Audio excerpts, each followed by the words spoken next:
Ralph had been talking to me about making The Invisible Woman for quite a long time.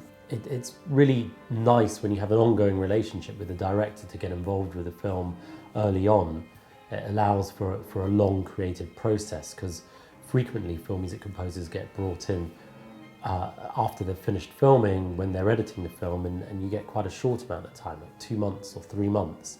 And although you can create great work in that time, it's never going to be as developed as if you've been talking and thinking about the film and the music in the film for a couple of years.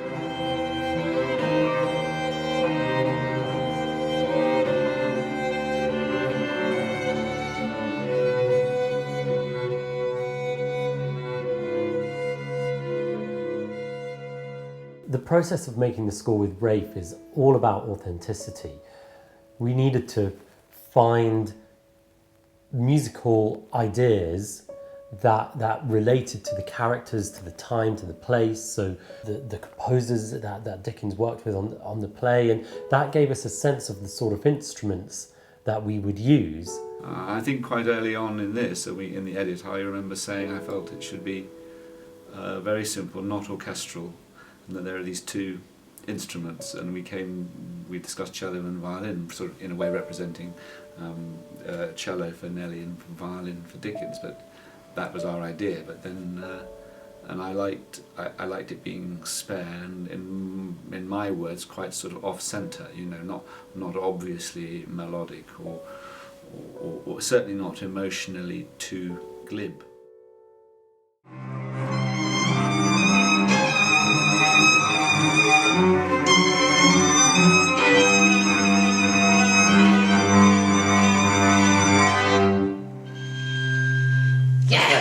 That's going to work. That's yes, great. Yes. The one thing is the violin should probably, David, you should probably carry on. That feels like I need to hold on. Yeah, so you're going to the F at 11. Yeah.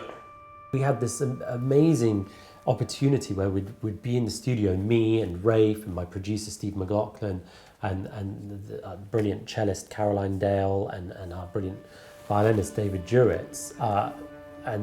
And we'd just work together, workshop the music, work on the ideas, work on the style, the emotional content.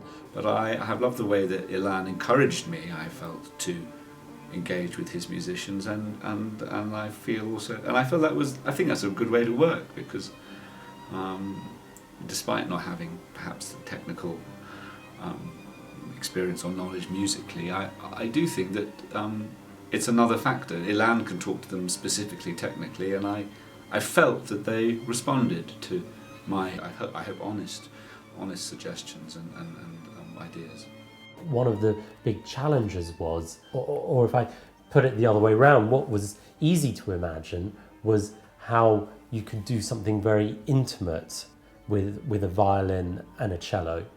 But what was more difficult was, how can you make a sound that's big enough to carry the weight of big, dramatic, wide shots? So I started to look at some quite advanced techniques. Both the violin and cello have 4 strings, and you can make a chord across the 4 strings. So rather than playing individual notes, you make a chord across the 4 strings, and then you can move the bow across quite fast and quite accurately.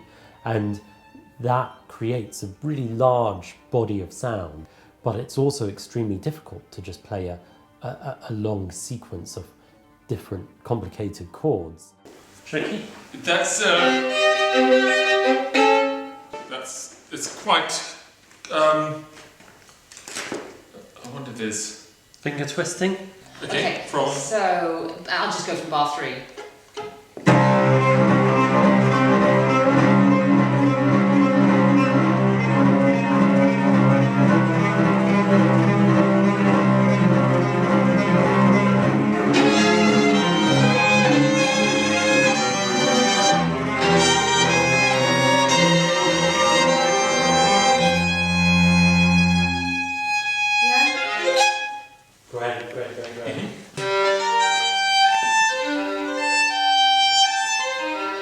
How am I rating on the sort of difficulty level here? It's nicely difficult without being impossible. I